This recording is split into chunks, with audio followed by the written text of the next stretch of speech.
Welcome to Alabama Manufacturing Now, hosted by Alabama Technology Network, a podcast where we cover a wide array of challenges, solutions, and innovations for manufacturers. We're your host, Whitney Barlow, Supplier Development Manager. And I'm Paige Caulfield, Marketing and PR Manager. Hey, welcome back to Alabama Manufacturing Now. We are here with our good friend, Alan Davis, President and CEO of I5 Services. Alan, welcome. It's so wonderful to have you here. Thank you so much. Thanks for having me today. Great to see you guys. It's great to see you too. I hate you can't be here with us, but I'm sure you're having a great time in the lovely island of Puerto Rico. Yes, it is a great time down here. I bet it is. The food is fabulous. Alan, before we get started, can you explain to us your role a little bit and what is I5 and what we actually have you on today, which is Connex? Yeah, so I5 Services started in 2009 with a mission and to really develop solutions that would change industries and have direct impact to the bottom line for companies. And we actually started working on a number of different technologies that would help companies and would help certain industries. But in 2013, there was an opportunity that came along to really delve into and help the manufacturing industry with a specific solution. And when that opportunity came along, the resulting technology was called Connex. And Connex then has been built by and for manufacturers starting in 2013 with an economic development study in the state of Utah, where they wanted to improve the manufacturing economy in the state by connecting large manufacturers to small manufacturers within the state to keep more jobs and more dollars there. It was very successful, actually, and so much so that we were approached by the National Association of Manufacturers a couple of years later and asked if we would partner with them to develop a national solution, as they had been really looking at any and all solutions in the country that would help them to have a greater impact for small, and particularly small and medium-sized manufacturers at that time. And they, even though they had done due diligence on about 13 different organizations, had not found a solution that really was driving toward helping small, medium-sized manufacturers until they'd come across our Connex solution in Utah. And so we rolled out the national solution with them in 2017 in beta form and then officially launched in 2019. But all that kind of came together as a Connex Marketplace, and we operate today under the Connex Marketplace, even though I5 is still kind of that holding company or parent company of Connex Marketplace. That answered my next question, too, so that's wonderful. But I have another question. You were talking about Connex Marketplace, and as you can see on Whitney's pen and our Rubik's Cubes, it has Connex Alabama. So what's the difference in Connex Marketplace and Connex Alabama? Yeah, that's a great question, Paige. Thank you. When we started building the national platform, we realized that there was still this need that wasn't able to be met at the state level by a national platform. And there were state level needs. So both problems existed, right? A national platform wouldn't solve state needs, state platform wouldn't solve national needs. Mm-hmm. So we realized that there really needed to be both of those working in harmony together in order to have a full solution.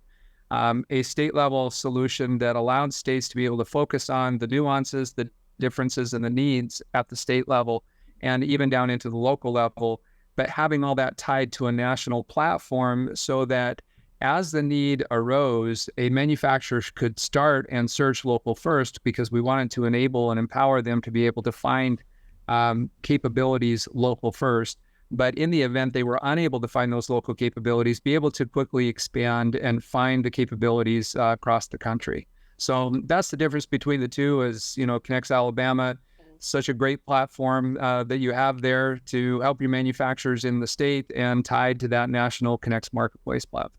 It's a great tool. We have found it to be very, very useful with a lot of our manufacturers. I really enjoy teaching and demoing it and showing people how they can connect with each other just right here in the state of Alabama. Yep. So In a previous episode, we talked about supply chain and closing our supply chain gap, its risks and dependencies. How do you think Connex is helping or will continue to help with this?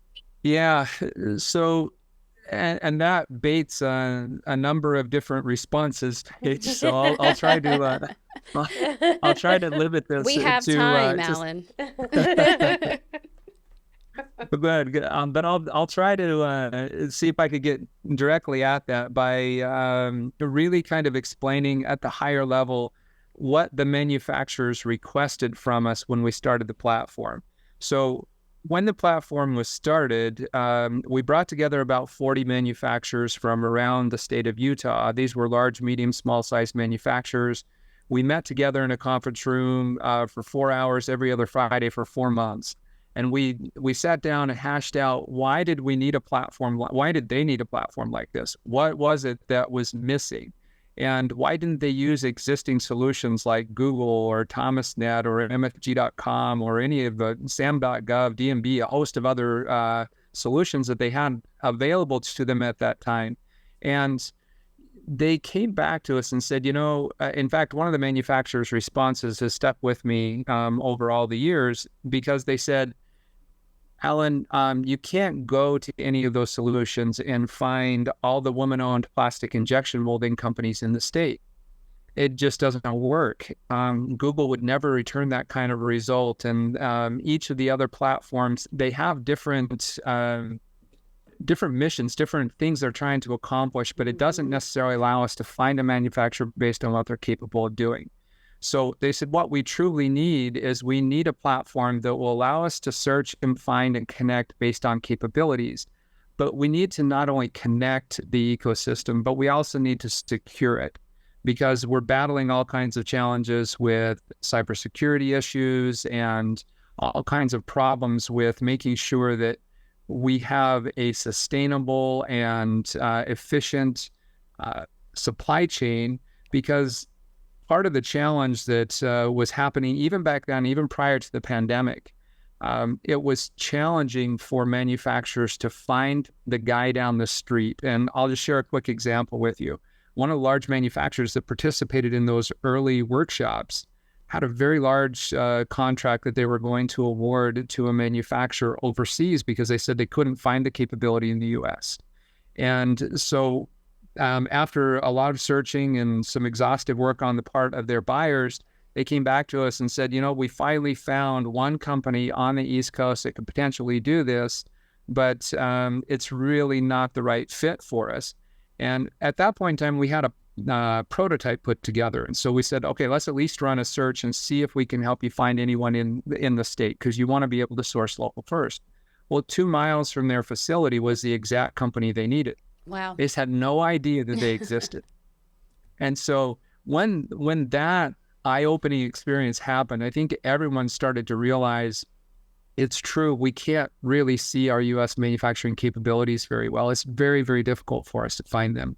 And once we do, and we connect in the U.S. or we connect anywhere else for that matter, then being able to secure that supply chain and secure that ecosystem is another issue altogether, because the supply chain is fraught with risk. It's fraught with things like, if you're in the defense community, foreign operation control and investment, financial health risk, operational health risk, cybersecurity risk, environmental risks, and a long list of additional risks. And so being able to connect and then identify the risks and help drive those risks out of the supply chain is really a rather daunting task. But with the assistance of some AI partners that we work with, we've been able to identify risks in the supply chain and work closely with our partners like ATN to reach out to manufacturers and help them when a risk is identified, help them understand what that risk is, how others are able to see that risk, and then what they can do about that. Help them be able to create plans which will mitigate those risks and be able to share those mitigation plans with their supply chain as they deem fit. So those are just some of the things we've been working on to illuminate and mitigate the risks that exist in the supply chain. But it all started by connecting that supply chain together and making sure that we were first and foremost finding our capabilities, connecting to those capabilities, and then making sure that we're addressing the risks that exist in those supply chains. Did that answer your question, Paige? It did, yes. I know I took a long way to get around there. That was, that answered it. That was great. No, I think it led perfectly into so capabilities. You've said that word quite a bit, and we talk about that a lot about identifying the capabilities. It's the best way for a manufacturer to truly know if that supplier is going to work for them. Can you explain a little bit in the system of what kind of capabilities you can identify yourself by? Yeah. And this is this again goes all the way back to the initial work that we did with the manufacturers and the ongoing work that we continue to do with them every day, because they continue to identify additional capabilities that they would like to use to identify other manufacturers. So in the beginning, what they asked for is, look, we need to be able to see other manufacturers' equipment. So what equipment do they use? Because that'll tell us a lot about what they're capable of making, right? Their certifications, how qualified are they to make something? And in what areas are they qualified to do that? The materials that they work with, right? Whether they're working with plastics or metals or whatever it is, those materials also inform a lot about their capability. And manufacturing processes. And processes has been one of the most challenging ones. In the U.S., we, in particular, but I think this is a worldwide problem as well. Everyone tends to use a little bit different language to describe some of the same manufacturing processes. And there wasn't a taxonomy of manufacturing processes that we could turn to use as a baseline for helping to connect manufacturers based on processes. But that was the number one request we'd received from them, is they wanted to be able to see what a manufacturer's processes were. And so we did an exhaustive search, and the closest thing we could find in the U.S. at that time was a Wikipedia listing that actually had a Wikipedia listing of manufacturing processes, but it was the best one we could find. And so we actually started with that, to tell you the truth. And then we began to build that out, and it's been a work in progress for over a decade now to build out those manufacturing processes in a way that they are able to connect and find a manufacturer based upon their processes. But there's a whole host of additional types of capabilities that manufacturers have asked for. Some of the traditional ones like NAICS codes and SIC codes and things like that have always been one of the ways in which people have tried to connect to a manufacturer's capabilities, but they're very inadequate in terms of the ability to be able to find their true capability. But they're important as a component, right, as one of the data points that helps you find a manufacturer's capability. But there are dozens and dozens of those types of information or data types in the platform that allow you to truly search and find a manufacturer based on what they're capable of doing. I think you hit a great point on the NAICS codes. We've discovered when we're working with manufacturers that they're like, oh yeah, I'll type in my one NAICS code. And you're like, no. You have multiple NAICS codes, depending on how many processes you have, what you do. And it also hits on the industry. So, Paige, you and I know Raj really well that works with Alan, and he does lots of the updating on the software system, and he has been doing some massive updates with the industry names. Which leads me to a couple of things that I'd love for Alan to talk about, which is, and you've hit on this one too, is manufacturers. We met with manufacturers. I really want you to explain to our listeners and our viewers, I guess, also, how integrated you truly mean when you say manufacturers are leading this database or software. I guess it's kind of both. Yeah. The platform. So, yes. So when we talk about that, it is a very, very serious commitment that we have made. So, I shared some of those initial workshops that we held, but we have an ongoing National Council of Manufacturers that meets regularly with us to give us feedback, input, insight into what they would like to see in the system, what would best meet their needs. And these are large, medium, small-size manufacturers, because it's different for each of those different types or sizes of manufacturers as well. Their needs are very different. but we meet with them regularly to make sure that we have that direct feedback. And then we have the great relationships around the country as well with ATN and your counterparts around the country, MEP network, manufacturing associations, Apex accelerators, chambers of commerce, and economic development, loads of types of organizations who work directly with manufacturers, who also are a vital part of that input and gathering feedback from manufacturers and making sure that that's all being brought to the forefront when we're looking at what's going to go in the system, why is it going to go in the system, and how does it benefit the manufacturer. So everything's being driven by this intent to help our small and medium-sized manufacturers in particular, but part of that also is helping the OEMs and primes, the large manufacturers and buyers, because they're a large part of the reason why the small, medium-sized manufacturers continue to remain active and stay connected in the system. So it's helping that entire ecosystem. And there's quite a bit more to it than that, but at least I think that gives you at least an understanding of how dedicated we are to that. And I'll say just one more thing about it. In the beginning, the manufacturers told us that they wanted us to protect their data. And what they meant by that was this. They said, we don't want organizations in the platform that are going to use it for sales and marketing. We don't want you selling our data for sales and marketing purposes. We don't want anyone to be able to export or extract our data from the system. We want to own our own data. Now, for a SaaS company, that's kind of a shocking thing, right? Because if you're going to think about being a SaaS company, SaaS companies operate on and work on data. And so that was a really, really big commitment for us to make. But we've made that commitment and we hold to it. We'll continue to hold to it. We protect their data. The system can't be used, to be dumped out into a CRM or exported in any way to use for sales and marketing.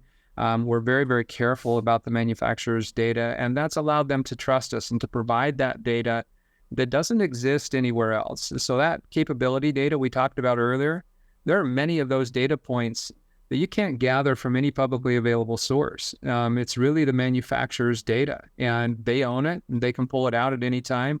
But they are also the ones that need to put it in because no one else has the data. So it's really up to them. And that's been a really important part of this whole platform as we've been developing it, is the trust that we've built between the manufacturers and Connex Marketplace. They know they can trust the system. They know their data is safe there, and they know they can pull their data out at any time. And they know they have direct input and feedback into what is going to go into that system and how it's going to work. So you talked a little bit about small, medium, and large manufacturers. How does Connex benefit each of those? I mean, they obviously have to benefit them differently. How do they benefit differently? Yeah, so when you think about it, and I'll just use some basic examples to try to illustrate this, right? If I am an OEM, prime, large manufacturer, buyer, my intent in using a system like this is typically to find suppliers, right? Not just any suppliers, but qualified suppliers. I want to use it because it will save me time and effort, money, right, in finding qualified suppliers. And the ability or capability of the system to be able to help them get directly to capable, qualified suppliers saves enormous amounts of time. And I'll just give you a quick example on that. Quick case study. Early on, Northrop Grumman was actually a very early supporter and participant in the system. And I'll use an example that I have gotten their permission to share. And that is, they came to us with a very specific request. Now, this is after we'd already piloted what we call the Exchange Center with them, which is a place where they can put in their RFIs, RFPs, RFQs, any other kinds of need that they have, and get qualified respondents responding to those posts. Well, we came to them and said, okay, we'd like to pilot with you this service where we think we can take it even another step further and make sure that we can find exactly who you're looking for and cut down on the time that your buyers spend in trying to find those companies. And so they said, okay, we're going to give you one request and you've got 2 weeks. show us what you can do in a 2-week period. Now, because it was the first request they had ever created with us, and because we were piloting, it was not the most specific request in the beginning. It was a little bit vague, a little bit general, all those kinds of things, right? Which obviously we've gotten far better at it over time. But that very first one, I don't think it was a great post, but the amazing thing was we had dozens of qualified respondents, and we got them in that 2-week period just as they had asked. We did a little bit of pre-vetting for them of those suppliers, but we lined up interviews for them with Northrop Grumman. Now, for those suppliers, as you can imagine, to all of a sudden get this opportunity to interview directly with a Northrop Grumman buyer in the space of 2 weeks, that was unheard of to them. That had never happened, because the process to get into a lot of these large organizations often will take months, if not years, and many years of relationship building and things like that. But if we could actually, and Northrop understood this, if we could actually connect their buyers directly to qualified suppliers, it would save them an enormous amount of time and effort, right, through their normal process. So after that first pilot, and it was successful, by the way, they were super impressed and thought, wow, this is really great. But then their buyers got really specific with us, and they said, okay, Alan, over the next 8 weeks, we need 16 qualified machine shops. And those machine shops have to have vertical turning lathes. They have to be able to mill parts 30 to 80 inches in diameter, which is massive parts. They need to be able to do the welding inside of their shop. They have to have an AS9100 certification, a JCP and ITAR certification, because if they don't, we can't do business with them. We also want to see, and I know I'm throwing some acronyms around here, so for those who are not familiar with the defense world, don't worry about it. All it means is a whole lot of certifications. But they also had to be able to demonstrate that they were working on their CMMC, which is their cybersecurity certification, and be familiar with DFAR and FAR requirements. And then they said, our buyers only have an hour a week to interview them, so we need half-hour interviews each, starting Thursdays, 10 o'clock. So every Thursday, 10 o'clock, 2 interviews over the next 8 weeks. Can you do that? Wow. And we're like, wow. Yeah, Very, wow. it's very specific. Very specific. Incredibly specific, right? And so, but after we thought about it for a minute, we said, we believe we can. So let's help you create this post, and by then we'd understood the more specific we could be about that post, the greater the likelihood was that we were going to match the right type of qualified supplier. So we helped them put some really good definition around what they were looking for, and to put all those restrictions in, right? All the certifications that had to be had, everything that was required. And then we created what we call a distribution list for them, which says, okay, go and notify companies who have this criteria, right? They have to have the AS91. They have to have all these criteria. But let's make sure that we're pulling in those that are working with this specific material and some of these other criteria that really helped us to identify the right kinds of suppliers that we wanted to respond to that post. And they started to respond. And then we took it another step further, because we had built relationships with over 250 organizations nationwide, like ATN. We sent out notification to our partners and said, hey, Northrop Grumman is looking for suppliers who can do this. Do you know of anyone who is capable of doing it, who may not yet be represented in the system? And if so, can you have them get in there and respond to Northrop Grumman, so that we can make sure we deliver these qualified suppliers they're looking for? Well, the result was, and we pre-vetted them, meaning we would go through all the criteria with them, make sure that they were truly qualified. We spent time with them saying, hey, when you have a half an hour at bat with a buyer from Northrop Grumman, we want to make sure that you are going to hit it out of the park. So let's make sure that you're prepared for that interview. And so we prepared them for the interviews. And the amazing thing was Northrop Grumman ended up, and by the way, we lined up all 16 just as they had asked, and they ended up issuing contracts to 12 of the 16. Wow. That is so we awesome. had hit right on exactly awesome. what they were looking for.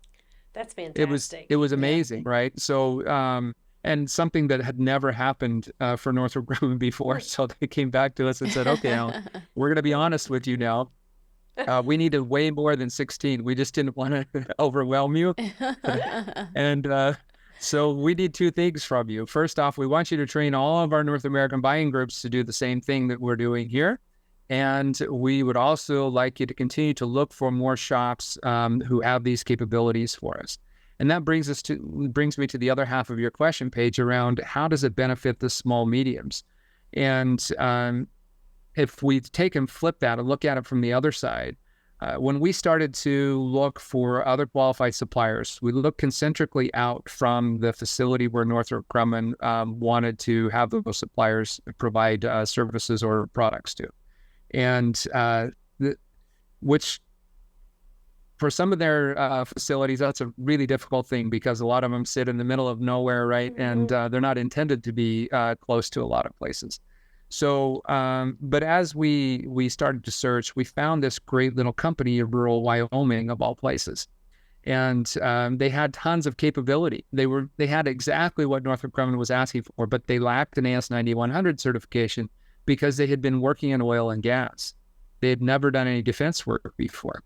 And so we went back to Northrop Grumman and we said, okay, we think we found a company that has exactly the kind of capabilities you want, but they lack an AS9100 certification. Would you be willing to interview them? And if we're right about that, and they truly are a company you'd like to work with, then we'll figure out how to help them with the AS9100. So we did that. And Northrop Grumman called us as soon as the interview was over and said, we want to work with this company. Will you please figure out the AS9100? So we called the MEP in Wyoming. And because the MEPs have these amazing services like ATN does to help small, medium-sized manufacturers with exactly these kinds of issues. And so we asked if they could reach out to them, work with them, help them get their AS9100, which they did in what I understand was record time in about 9 months. And we took them back into Northrop Grumman. And in basically from that time that we took them back in, they've since issued them well over $4 million of contracts. And so just a huge win for this small, medium-sized manufacturer. So that's an example of how it helps both the large and the small, medium-sized manufacturers. There are many others as well, but I thought that might give you at least a good feel for that. It definitely sounded like a win-win on both sides. I think that also shows you how they dovetail together with the MEPs. And when we're out talking about Connex, or when we were originally talking about Connex when we first launched it almost a year ago now. Can you believe it? Wow. No. It seems like it's been a lot longer than that. But when we were originally talking about it, we were talking about it being a tool in the toolbox.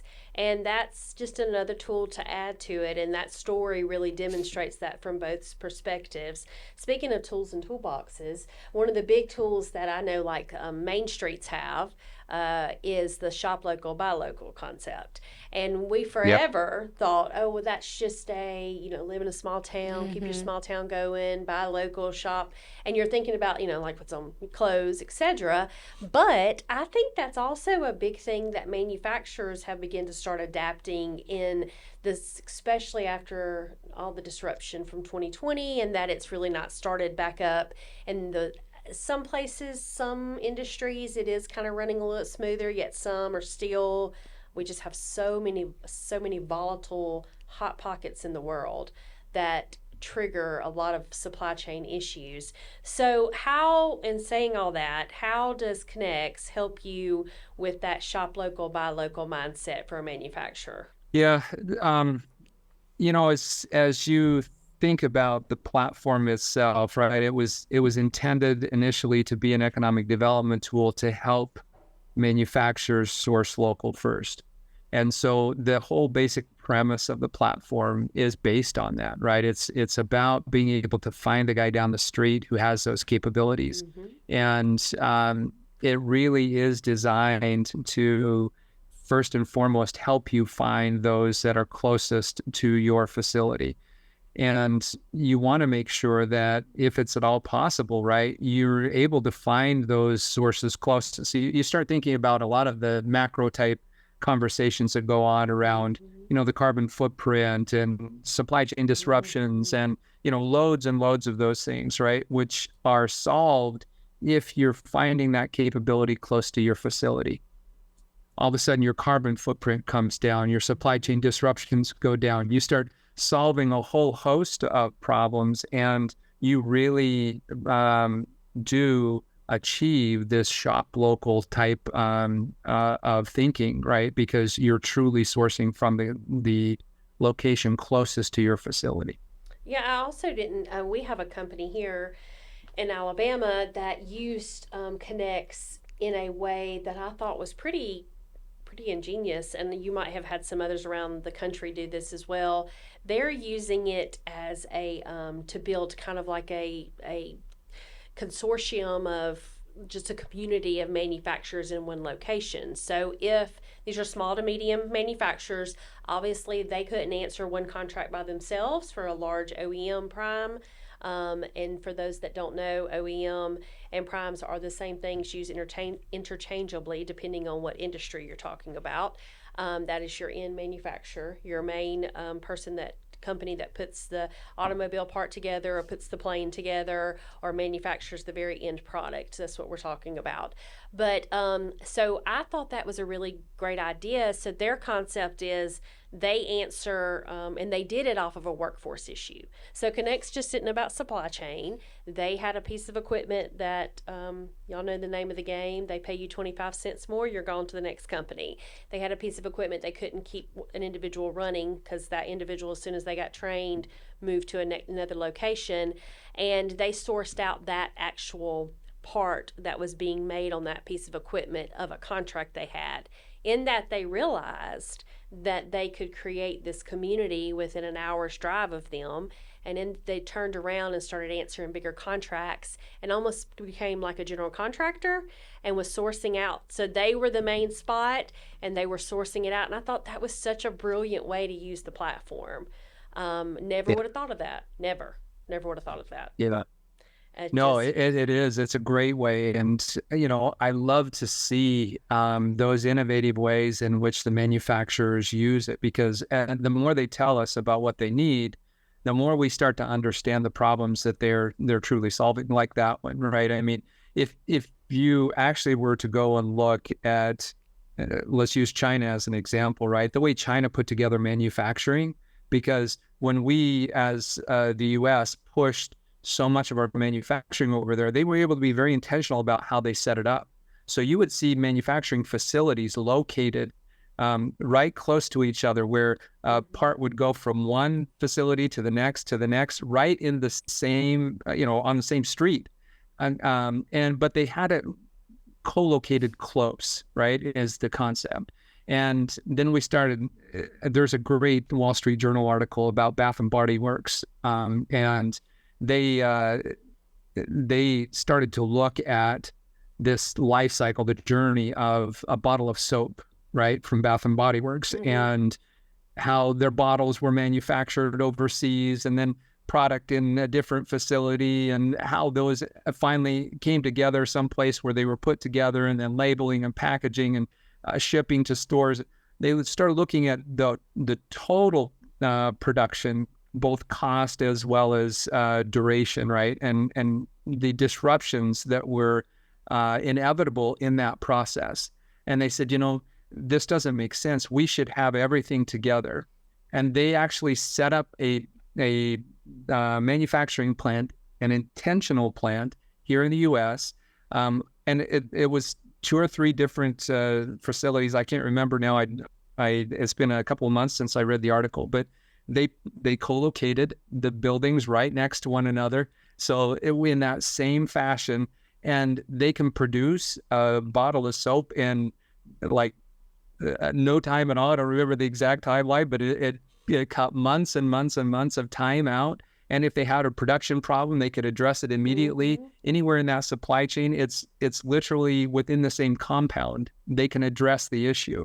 And it has revolutionized their ability to be able to produce their products, and the speed at which they can do it, how they can better manage the inventory, reduce the carbon footprint, reduce production problems, and so on down the line, right? So there's wisdom in that. And so I love to see that, Whitney. I love to see those innovations and the way in which manufacturers use the system to solve for those kinds of problems, right? And find those suppliers close so that they can truly cut down on a lot of the larger supply chain disruptions that they would otherwise experience. As far as the Connex platform, what are some of the key tools that manufacturers can use that would benefit their company? Yeah, so within Connex, there's the Exchange Center, which we talked a little bit about already, where you put the RFIs, RFQs, RFPs, and be able to connect that way. There are search tools, there are visualization tools where you can actually go in and explore and look at the manufacturing ecosystem around you, selecting certain criteria. It allows you to visually see that on a map. There are tools for connecting in some states, and this is not available in all the states, but there's connection to research and development, connection to workforce. There's actually in pilot right now a tool that helps connect manufacturers to capital, and that one's being looked into now as a potential way to better help manufacturers with the capital challenges. Because one of the things we realized, and I'm going to go slightly off your script here for just a second, Paige, and answer another thing that I think is related, and that is when we help them first connect to other manufacturers, we help solve some supply chain problems. Mm-hmm. But almost immediately that created workforce problems. Mm-hmm. And when they tried to solve the workforce problems, there's historically two ways in which we address workforce problems. One is through creating new pathways, and the other one is through automation. And in order for you to really automate, you need the R&D, you need those innovations, mm-hmm. right? And so then it created an R&D issue. And in order to really have good R&D, you've got to have capital behind it. Mm-hmm. You've got to have the money to fuel it. And so if we were going to solve the problem, we needed to be able to solve all of them for the manufacturers together. And so those tools are all in there. There are a number of other tools that are really in there designed to help them, like visualization of their supply chain, so they can actually put their supply chain in or identify their supply chain and see a visual representation of that supply chain together with risks that exist within that supply chain, and then how they can address those risks. So a lot of really great tools to really enable and help the manufacturers be not just more connected, but also better operators and be able to better see what's happening within their organizations, including the risks that are there. Speaking of the risk, the Alabama Technology Network paid for the add-on mm-hmm. with Connex for the more, we call it a deep dive into the risk of supply chain to really source out, illuminating. It's it really it lights it all up. And when they said it lights it up, and it allows for us. So I guess in about another month, Paige, we're going to have the ability to be able to help companies source out all the way down into the intricacies of supply chain. So by the time you hear this, everyone. Yes, by the time you hear this, we will have that capability. We will have it. And you would need to call us, and we can help you with that. Yes. And thanks to, but it is because of that tool, which is what I love about the Connex Marketplace, Connex Alabama system so much, is it is a one-stop shop. And it's becoming more and more of an ecosystem that allows for a manufacturer to thrive into that. And then networking with MEPs, if there's missing pieces of it where they need extra certifications or they need more training or more collaboration, they have us to be able to work with that. And our, just so you know, 1,000 years of experience at ATN is what our staff has. So it's a very extensive one. You mentioned earlier, back when in the Utah, that one of the questions that you asked was, why didn't they use Google? And they said specifically, this specific manufacturer stated that they could not source out women-owned plastic injection molding, which leads me to a thought that I had. So you have all different things, that you have both the minorities and the diversity and SBA disadvantaged areas, hub zones, all these things that are both advantageous for the company to put their manufacturer, small, medium, large, in that location. but also helpful for those companies that are maybe has government contracts, maybe needs specific check marks in those SBAs. So do y'all have a way to identify that? Yeah, and that actually gives me an opportunity. We need to announce a brand new partnership, actually, with yep. So here you are. Drum roll, please. If you would like. We have just entered into a partnership with DMSCA, Diverse Manufacturing Supply Chain Alliance. Oh. And they're bringing in their 3,000 members to the platform, diverse manufacturers across the United States. And that will add to what is already there, which you mentioned. We have the SBA designations, the typical ones, the woman-owned, minority veteran-owned, hub zone, all the different SBA designations. And in certain states, there's even state-level designations for some of those types of companies. But with the relationship with the MSCA, that brings in even an additional level. And it really does help better connect that portion of the ecosystem together. And, I guess it really is worth mentioning that when you start looking at the value from a large manufacturer buyer's perspective, right? What they're typically looking for is they want the qualified suppliers, but they want to save time and money getting there. And by the way, that Northrop Grumman example I gave earlier, they did an internal case study. And just from that one event that we ran for them, they determined that they had saved well over $100,000. Wow. Just from one event. So Wow. It does save them tons of time. But then they have all of these requirements for their programs where they have to do a certain amount of business with small or disadvantaged type businesses. Well, this helps them get to that very quickly. Connex will allow them to get immediately to those types of suppliers that they need to do business with to meet some of those goals that they have. And then if you look at it from the risk perspective, it also helps them to illuminate that risk and then mitigate the risk, which has been one of the big challenges that the OEMs and primes have continued to come back to us with, saying that, look, we have the tools to illuminate the risk. We can see that there's a risk, but it's usually 2, 3, 4, 5 or more tiers down the supply chain, and we don't have contractual reach to do anything about that. We need a neutral third party that will work directly with manufacturers and help them with those risks when they're identified.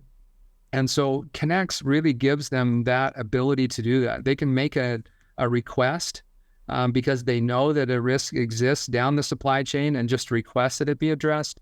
And then Connex, together with our partners, we can actually start working with that manufacturer. And when they address that risk, they can send communication back, submit their mitigation plans, all those things. So there are all those different layers of value to those OEMs and primes. And then on the other side, just as much value to the small mediums, because we're able to help them see and understand the things that would otherwise prevent them from getting the business that they really would want or need from a large buyer, and give them the resources like ATN and the resources that ATN can bring to them to assist them with those improvements or changes. And it's just been super powerful that way. So having all those designations in there for minority-owned and veteran-owned, women-owned, hub zone, all those different things have made that it's just so incredibly effective on both ends of the spectrum. You've listed many, many reasons why a manufacturer should join Connex. But to you, in your opinion, what is that number one reason? What is the main reason why a company should join? I think I would answer it this way, because there are 2 or 3 main reasons. But I would say probably the biggest one is Connex is really on a mission to connect our entire U.S. manufacturing ecosystem. And they are a vital and critical part of that ecosystem.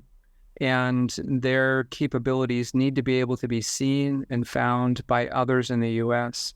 And it is the most efficient and effective way for others to find them based upon what they're capable of doing. And so that value of them being able to be seen, to be found, is probably the number one driver for those small, medium-sized manufacturers. And there are many other reasons. There's a lot of tools in there to help them, and a lot of resources and partnerships and things which will really benefit them. But I would say definitely that opportunity to be able to find other manufacturers that they need for their supply chain and to be found by others still continues to be the primary driver there. Well, Alan, I think that you have covered the gamut of Connex today and Connex Marketplace, and why we are now Connex Alabama, and why we felt like it was such a great tool about now over a year and a half ago to start those conversations with you. Is there anything else that you think we have left on the table for you to go over? I do have one more question. You've done an amazing job. I've got one more question. This is a very last simple question. Tell me one of your favorite success stories or case studies where Connex it was your full circle moment where Connex made that connection. There are so many that are favorites of mine, right? So favorite from a large manufacturer. I'll share two very quick ones. One from a large manufacturer, one from a small. There was a large government contractor who was in jeopardy of losing their program, their government funding for their program, because they had lost one of their key suppliers, and it was a multi-million dollar program, and they had been searching, their buyers had been searching, hadn't been able to find anyone to replace that supplier. And it was coming down to the wire. In fact, I think they only had 3 or 4 weeks left. If they didn't find a supplier in that amount of time, they were actually going to lose the program. And so this meant tens of millions of dollars to them. Well, actually, hundreds, if you look at the overall program. But so they came to us and said, look, can you help us at all? We haven't been able to find anyone.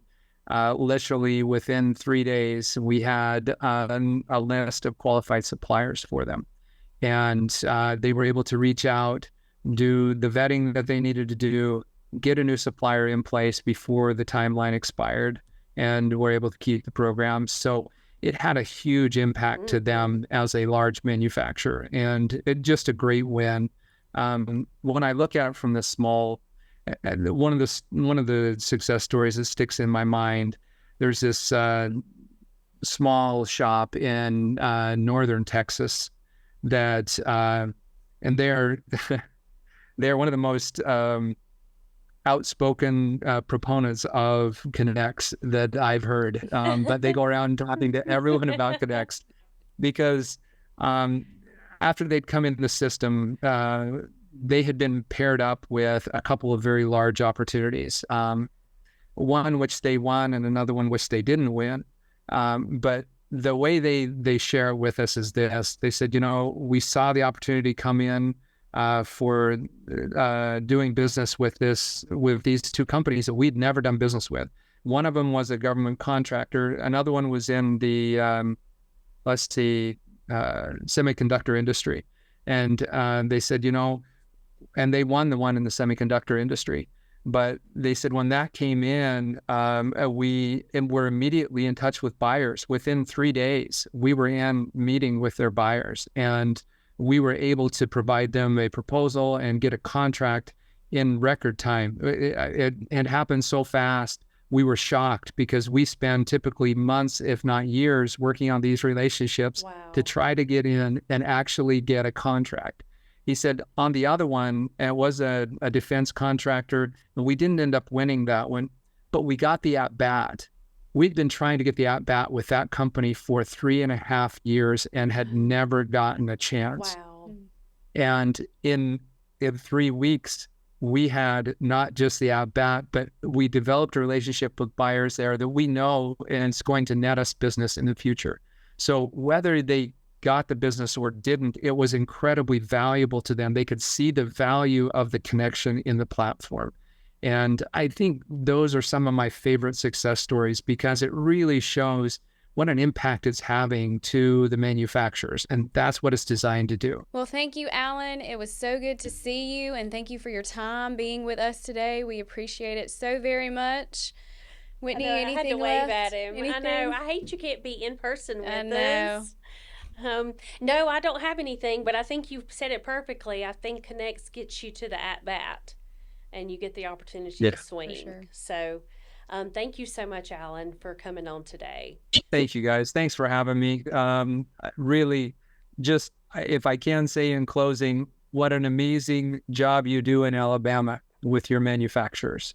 Alabama is an amazing manufacturing state. I know that a lot of people in our country don't realize just how impactful Alabama is from a manufacturing perspective and what incredible work you do at ATN. So thank you. Thank you for the partnership. Thank you for having me on. And, I wish you the very best in all the work that you do. Thank you. Thank you so much, Alan.